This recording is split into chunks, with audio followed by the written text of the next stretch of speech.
Welcome to the Artist Corner. I'm your host, Herb Glenn. We have decided to come and develop a way in which we can talk to community people who have talent and have been able to put their talent to good use and develop it in a way in which people can become aware not only of issues that are important for our community, but also to be able to develop ways in which we can create an energy around many of the talented individuals that are in our community. Today, we're going to be talking to DestinyDiggs. Destiny and I have done a couple of engagements together, and she is a phenomenal artist. She plays the bass, which is an instrument that is, I would think to be complicated simply because I don't play it at all. But one of the things that's incredible about Destiny is that she has decided to create a career in this area of artistry, and her relationship in terms of developing it has come into some very creative ideas. And over the pandemic, she has been able to develop a way in which she can showcase her talent.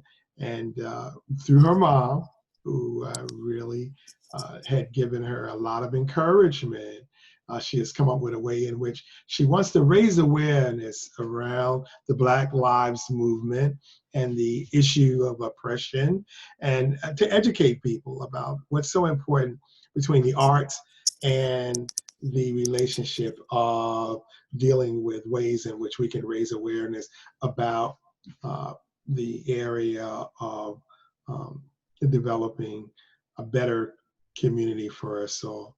Good morning, Destiny. It's great to see you. Good morning. It's good to be here. Hey, listen, I'm very impressed with what you're doing. It's unique. There are obviously a number of individuals who are young that have been spirited by many of us, who have been really pushing hard to give people like yourself an opportunity to not have obstacles that will impede upon you becoming successful. Why don't you tell us a little bit about your history? I know that you was a member of the Jazz House Kids, and if you're still there, let's talk a little bit about that. And let's talk about your educational experiences. Okay. I did do Jazz House Kids for about 6 years, maybe. I did the summer program and their year-long program. I did New Jersey Youth Symphony, youth orchestras like that. And now I'm at Manhattan School of Music. I'm not really in Jazz House Kids anymore as a student. I'm more helping out TAing and teaching with other faculty. That's great. And now that you're in, I'm sorry, what was the name of the school? Manhattan School of Music. The Manhattan School of Music. How has it enhanced your ability to use the skills that you learned from Jazz House Kids? I think it's further increased my abilities, kind of that I wasn't necessarily learning at Jazz House, like different forms of jazz, like avant-garde stuff or Nat Coleman stuff. And I'm studying with Ron Carter, so that's always a plus, He played with Miles Davis. Why don't you explain our audience who Ron Carter is? He's a bassist. He's on a lot of albums. He played with a lot of people. He was in Miles Davis's second quintet with Tony and Wayne and Herbie. And it's really it's a privilege to study with him, honestly. How about that? That you're able to get influenced by incredible artists that have had experiences with a number of successful people. But even talking about successful people, with the Jazz House Kids, you were working with Christian McBride. Why don't you talk a little bit about that? I did some work with Christian. They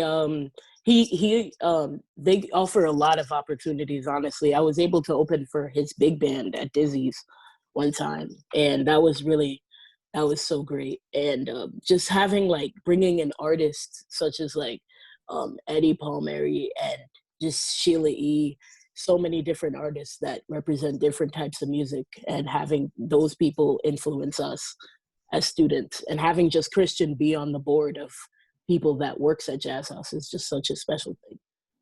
The relationship that you now have built has spawned into something that has been creatively creative, and the incredible ability to have others with you working with it in your backyard. Let's talk a little bit about what created the backyard band, if I can say.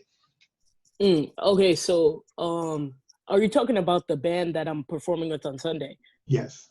Okay, so the band I'm performing with on Sunday is Adam Wax on drums, Kikuyan Matea on trumpet, Philippe on trumpet, Derek on guitar and vocals, Ella on guitar and vocals, and you on saxophone. She's a saxophonist. This started, well, we all went to Jazz House. We all went to Jazz House together, so that relationship formed there, definitely. And that was basically the basis of our relationship. We all we're in the same band, so we all go to school in New York, most of us, studying music either at Juilliard or MSM. So we play together all the time. So we just decided, we all live in Jersey, so why not just put on music for our neighbors? Oh, really? Yeah. So how long have you been doing this? I did this 3 weeks ago. I started the Sunday concerts, but I was doing it before. For my grad party, we did a little get together or something. We always do like jam sessions, so we just wanted to make it public. How's that working? It's actually working pretty well. This is the first week we're doing a fundraiser, but the other weeks we're just enjoying music, and a lot of people came out. A lot of people liked it. So. Why did you decide to do the fundraiser? Well, because we're playing Black music, and there are a lot of Black issues going on right now. Racism, of course, has been here for 400 years. So we're trying to shed light onto this and do something different, and not just like play music, but play music for a purpose. When you're indicating you want to play music for a purpose, obviously you've been in touch with these advocacy groups that you're going to be donating the money to? Yes. Okay. And how do they feel about it? Are they going to be supportive? Are they going to be at the event? Yes. Now, what about overflow? What do you mean? How are you going to handle it? I mean, a lot of individuals have been showing up at protest marches just off of an announcement, and overwhelmingly, fortunately, many of them have resolved without incident. What happens if you get too many people in your backyard? Well, this is going to be in the front yard, so it will be like in the street is there, and then what we do is we put tape down, because COVID is still a thing. We put tape down here where the drums is going to sit, and we have perpetrator. We have not like perpetrator, but suspect, like people that get to watch. They have tape set down too, so they'll be like 6 feet apart. And also people could just be like around the area, like protesting and stuff. Well, it doesn't have to. So what are you saying, that you got, it's like a block party, you blocked off the street? No, I didn't block off the street. I should probably get that done. But I'll get that done, definitely. But it's going to be like a town-wide thing, because there's a protest today, and I wanted it to be right after the protest today, so that people had an opportunity to come out and show live, especially like love for live music, and just donate to the cause and protest around us even. Well, when you talk about love for live music, that has been an energy, and in most cases it's been very difficult. You found a way to be able to create that. You're going to have it online. You're going to do a live social media broadcast. How are you going to do that?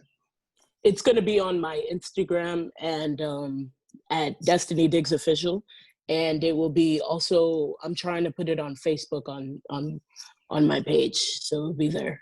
Definitely. What do you think the result of this is going to be? I mean, is the energy going to continue to go, or what is going to be the outcome? No, definitely. I talked to the musicians in the band, and they want to make this like a weekly thing. Definitely make it like a fundraiser for these foundations, Minnesota Freedom Fund. which is trying to bail people out for getting arrested in Minnesota. And we just want to put a lot of positivity out there and have protests that don't only surround like chanting, but like also live music in a Black art form, like jazz. You've invited musicians to come on and be a part of what you're doing, and you're asking them for a donation. Have you had a large number of individuals who have now consented to being a part of it? Yes, actually, it's an open jam kind of, but we're mostly doing original music. The house band, is gonna do original music, and then we'll open it up to people to come jam. And everyone has agreed to pay $5 to to any foundation they want on the poster. So we have three foundations: the Minnesota Freedom Fund, the Reform Building, I think it was called, because we put that on, and then Black Lives Matter in a whole protest. So you've also generated a lot of your emotional interest on social media, and I've gotten a chance to observe a lot of it. What is really sparking you to put into public your personal opinion about what's going on? I think it has to be done, honestly, because I'm playing Black music. I'm profiting off of Black music. I'm a Black musician. So I need to say how I feel about this from a different aspect than other people that aren't musicians, that aren't profiting off of this. So I think it's important for everyone to share their views and opinions. And yeah, I think basically. It's interesting. And the idea of it comes from a lot of, I guess, inspiration that you've had in your family life and the things that you have been doing. And I mean, obviously, some of the areas that you've been a part of, you've been a member of the Carrie Jackson club. How do you like the idea of being a part of different kinds of organizations musically that are developing ways to enhance and share the importance of live music?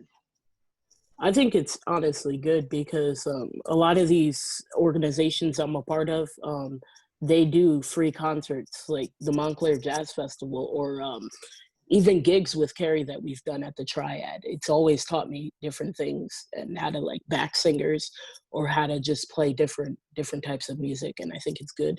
And people need to start supporting this live music.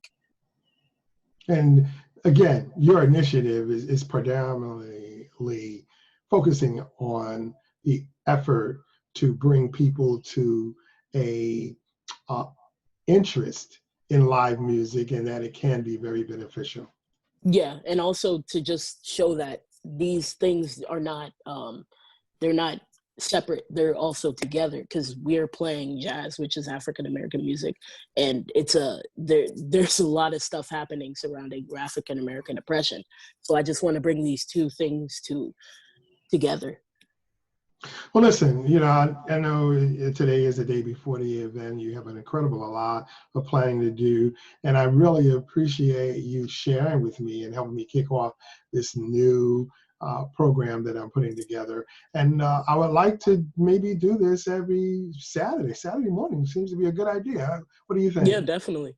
Yeah, so maybe we could bring some of your friends, or we can introduce what you're doing, maybe put on some of your videos in relationship to some of the activities that are going on. And I want to be able to make a pitch.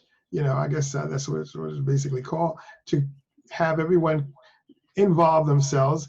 If social distancing is a problem, and it is an issue at this time, you can still make a donation. Why don't you talk a little bit about how people can donate to the effort? Okay, so on Instagram, I think I'm going to set up a donation box where you can donate to the Venmo account that we have set up for this event. And through that, you can donate. You can donate. Now, when you talk Venmo, if I'm not clearly aware of that, how do you do that? You just you download the app on your phone and you set up the account. So you Okay. just and then you donate the money, and I'll have that all set up and post it on my Facebook and Instagram so that Okay. people can just see it. And also you can donate straight to the fund, because everything's going straight to the Minnesota Fund, Reclaim the Block, and the Black Lives Matter. So you could just donate straight there. But if you want to donate through us, you can. I'll have that all set up on Instagram and Facebook. Okay, good. Which is very important. So when they want to go to Instagram, what do they do? They plug in my name, DestinyDiggs Official. I can comment that on my Facebook, on my whatever social media you guys want. And then you just click on my live video. We'll be playing. You can come in and out, and you can just donate, or you can actually come to the event at West Orange, and we'll have like tape set up in 6 feet apart so that everyone's safe from COVID and stuff. I also understand you're doing Cash App as well. Yes, Cash Mhm. App is the same as Venmo, just a different app, just another Okay. app. Okay. All right. Well, great. I have your flyer. I'm going to post your flyer again, and we're going to give everybody the information as to where to go so they can have a good time and enjoy what's happening and make a donation to the event. Very proud of you. Thank Very you. happy. And whatever we can do to support what you're doing, we're going to be there. And I'll be there, and I'll do whatever I can to help. Also, maybe I'll run a live on my Facebook page and help encourage and support what you're doing. Thank you so All much. right.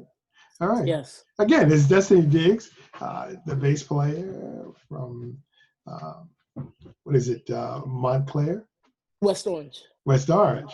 West Yeah. Orange of New Jersey. And she has begun to do some incredible things to be a part of the movement and to develop ways in which we can support the effort to help others who are doing positive things to raise awareness around the concerns that we have about improvement in our lifestyles and in our community. I want to thank you very much for being a part of the Artist Corner, and we're looking forward to creating more opportunities for you to be a part of it on Saturday mornings. Thank you. Thanks again. Thanks, Destiny. Appreciate you. And we'll be back again. I'll talk to you later. Thank you. All right. Bye-bye. Bye.